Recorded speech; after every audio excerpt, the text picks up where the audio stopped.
Okay, let's talk about intersections of compact sets. And this is going to help us kind of get a better idea on what compact sets are. And it's going to allow us to prove the Heine-Borel theorem for the real numbers, which states that every closed and bounded set of reals is compact. That'll be what the next video is about. But this is kind of the lead up, all the background we need to prove that Heine-Borel theorem. Okay, so first I want to define what it means to have a collection with the finite intersection property.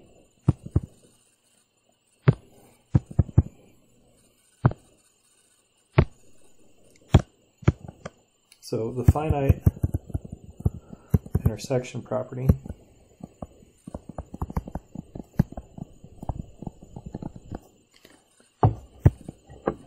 if I've got a collection of sets, I'm just going to FIP, a collection of sets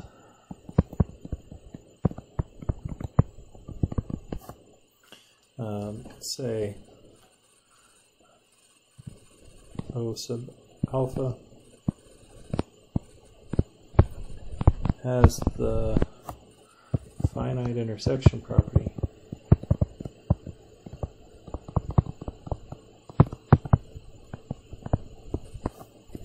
If any finite subset of these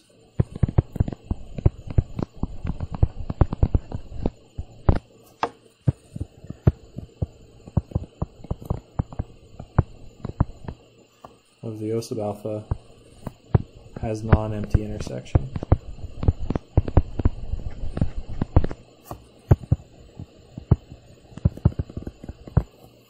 I.e. O alpha 1 intersect O alpha n is non-empty for any alpha 1 through alpha n. It's going to turn out that compact sets having the finite intersection property means that the entire collection has something in the intersection. And that's our theorem. That's our first theorem here. If K alpha, each of these is an X,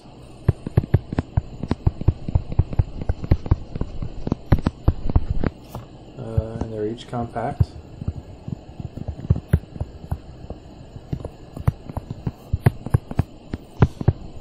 then X is a metric space, then the intersection of K alpha over all of the alpha is not equal to the empty set. So I need to say with the finite intersection property here. I completely skipped why I defined that. Okay, it's a collection of compact subsets of X with the finite intersection property, then the entire collection, if I intersect all of it, has non-empty intersection. Okay, let's see the proof of this. So I've got compact subsets. I'm probably going to have to come up with an open cover that I make finite somehow. So we know compact sets are closed. I've got this huge collection of compact subsets. That looks like a great way to make an open cover if I take their complements. So the set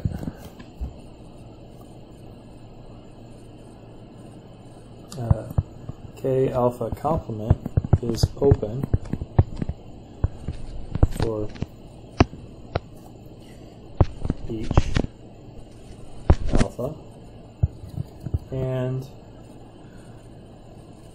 if so, suppose to get a contradiction, the intersection of alpha K alpha was equal to the empty set, then the union of K alpha complement would equal X.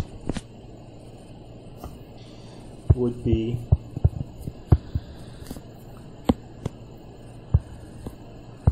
an open cover for any of the k alphas. Right? It's an open cover for the entire set. Since each of the k alphas is in the entire set, it would be an open cover for that smaller set too. Okay, so I've got an open cover of a whole bunch of different compact subsets. I'm just going to pick one of them. Say K is a compact set. K is one of the k alphas.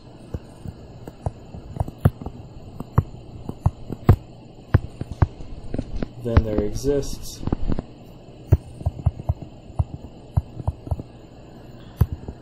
k alpha 1 complement union k alpha 2 complement union all the way up to k alpha n complement, which contain k. So I have an infinite open cover. I can find a finite open cover of this compact subset. And so K union, K complement union K alpha 1 complement union all the way up through K alpha n complement would equal all of X. Right. If I union K complement over here and union K complement over here, this is equal to X.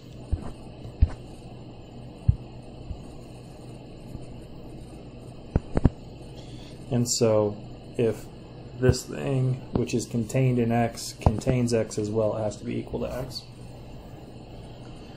Alright, what does that do for me? Well, let's do De Morgan's laws again and flip this upside down so that K intersect K alpha 1 intersect all the way through intersect K alpha n would equal the empty set, contradicting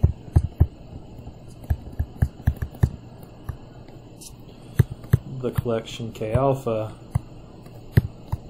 having the finite intersection property.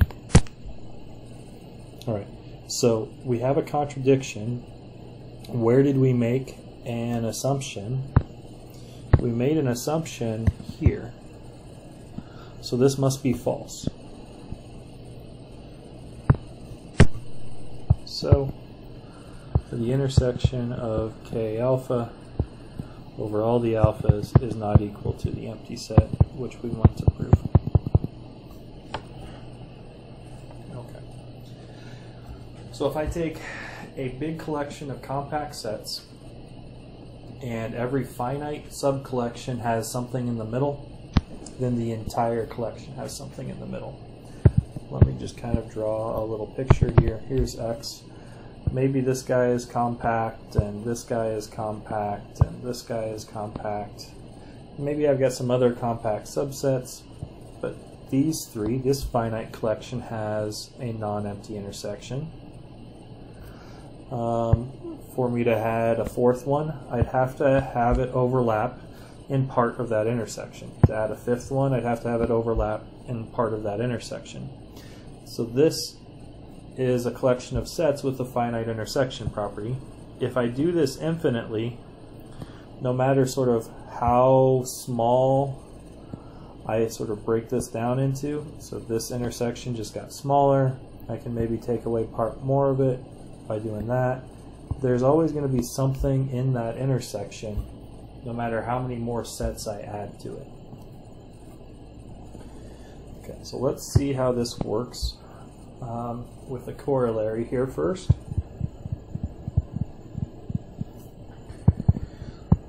So we will let K1 contain K2 contain K3 dot dot dot be a, we'll call it a decreasing sequence of compact sets then this sequence definitely has the finite intersection property, because if I take a finite number of them, I just take the last one in the sequence and that'd be the intersection of all of those things, those finite things. So it has the finite intersection property, and so the intersection of all of these compact sets from I equals 1 to infinity is non-empty. Okay, that's a corollary.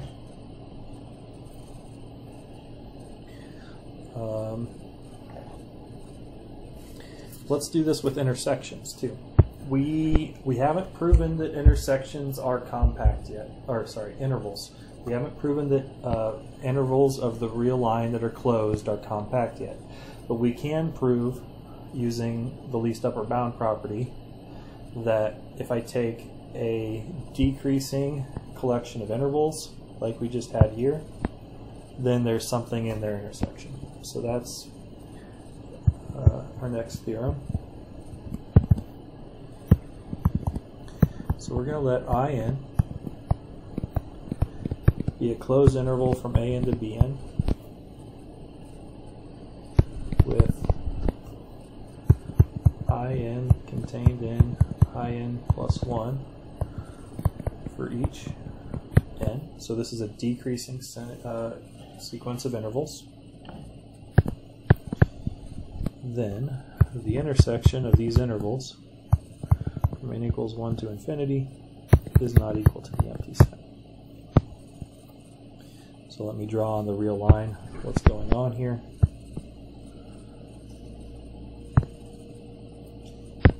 So maybe that's my first interval from A1 to B1.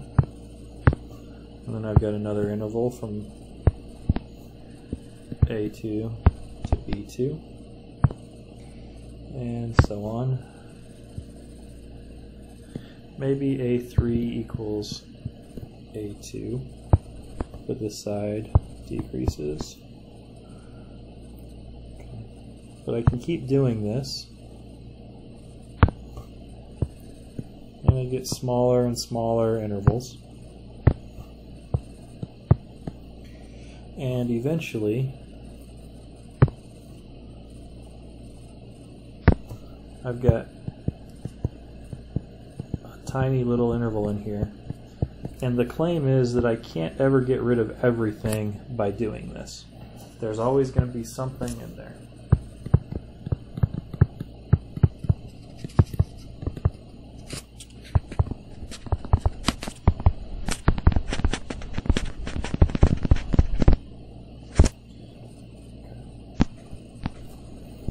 So let's prove that. So what's a candidate here? Well, what's in here is always bigger than each of the a sub i's.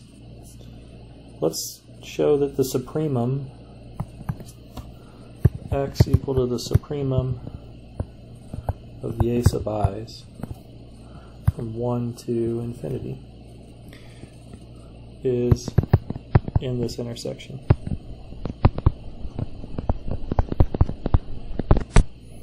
And how are we going to show that? Well, x is obviously bigger than a sub I for each I, because it's the supremum of this bounded non-empty set. Why is this set bounded? This set is less than bi, for instance. All of the a's are going to be less than each of the b's.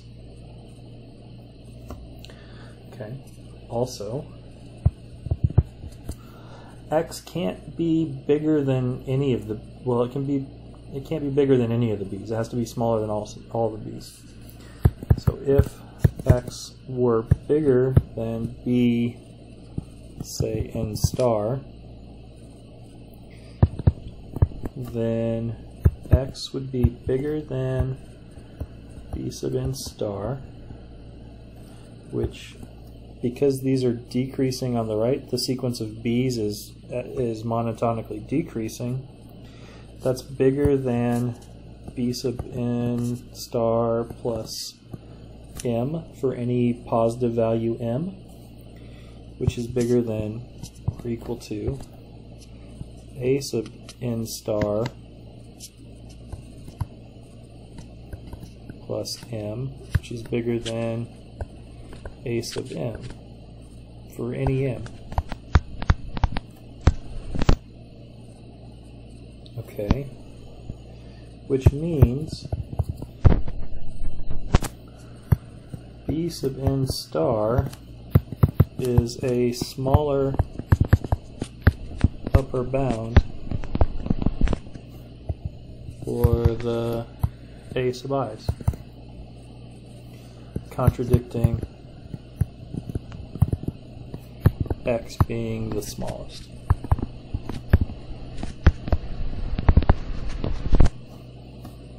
Therefore, x is less than or equal to bn for all n. Hence, x is in the intersection ai, bi from 1 to infinity. Okay, we didn't use compactness at all. We could have used compactness and just appealed straight to the theorem that we proved before for compact intervals, or for compact intersections. But we don't know that intervals are compact, but they do act like compact things. And in fact, we will show that they're compact, just not in this video.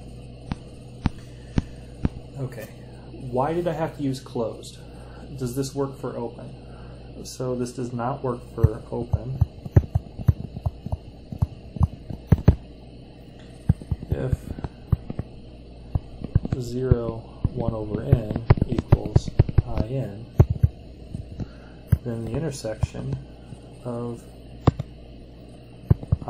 in from n equals 1 to infinity equals the empty set.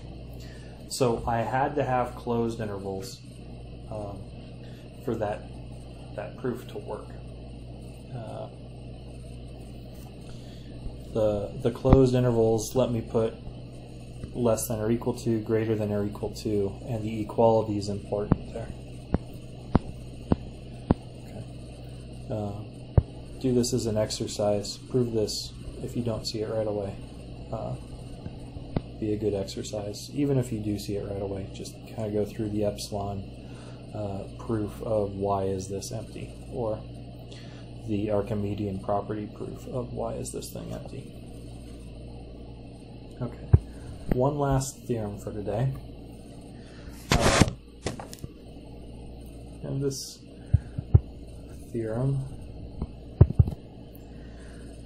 if E is an infinite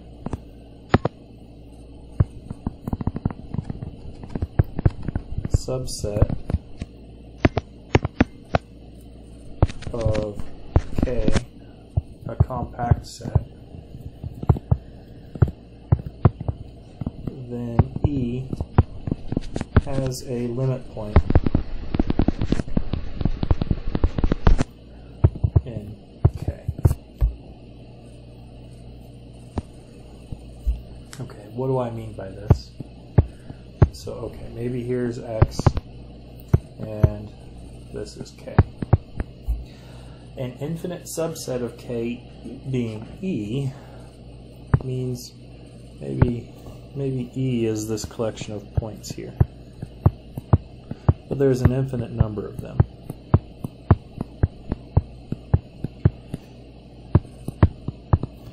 Right. If I have like a little blob of stuff, that definitely has a limit point in there. So I'm going to try and avoid having a blob of stuff. I'm going to try and keep everything as separated as possible, but I'm going to have to draw an infinite number of these points without having a limit point. And that's going to be impossible. So the green things are E.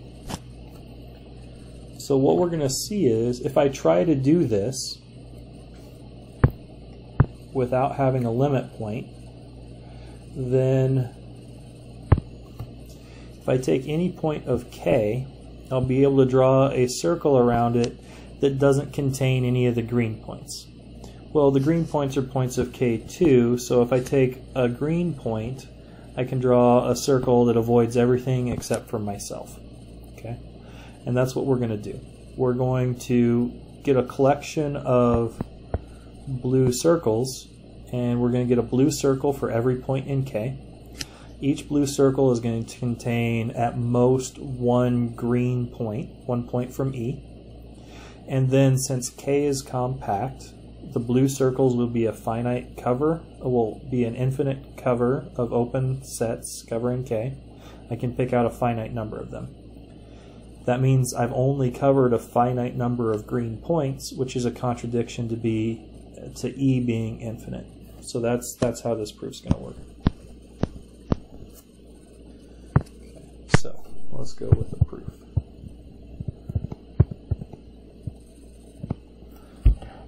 All right. So let Q be in K. Then assume Q is not the limit point of E. So we're going to assume that it's not a limit point for every K in K, and we're going to get a contradiction. This means there is a neighborhood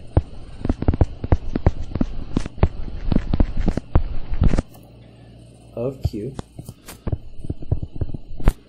with n epsilon sub Q around Q intersect E equal to, well, there's two possibilities. It's the empty set if Q is not in E, and it's just Q by itself if Q is in E.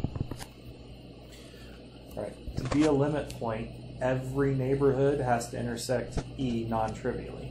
So if you're not a limit point, there's some neighborhood that sort of intersects E just trivially or not at all. This is just by definition of limit point.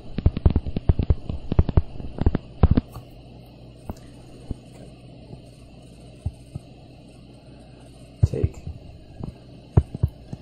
n E sub Q of Q and epsilon sub Q as Q and K as an open cover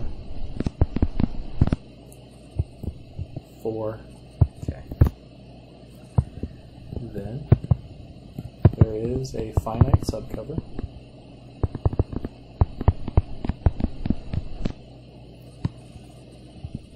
say n epsilon Q1 of Q1 union through n epsilon Qn Qn, which contains K. But this union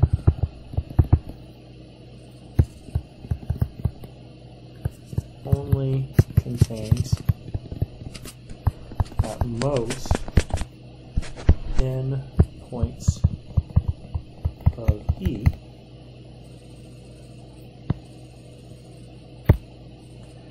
E is a subset of K, so E must be finite.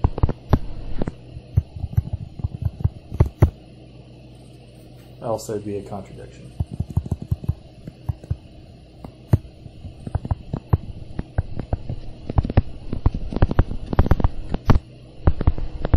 That's our theorem.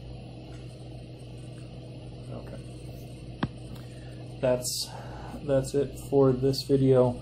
We'll see the Heine-Borel theorem and compactness in the reals in the next video.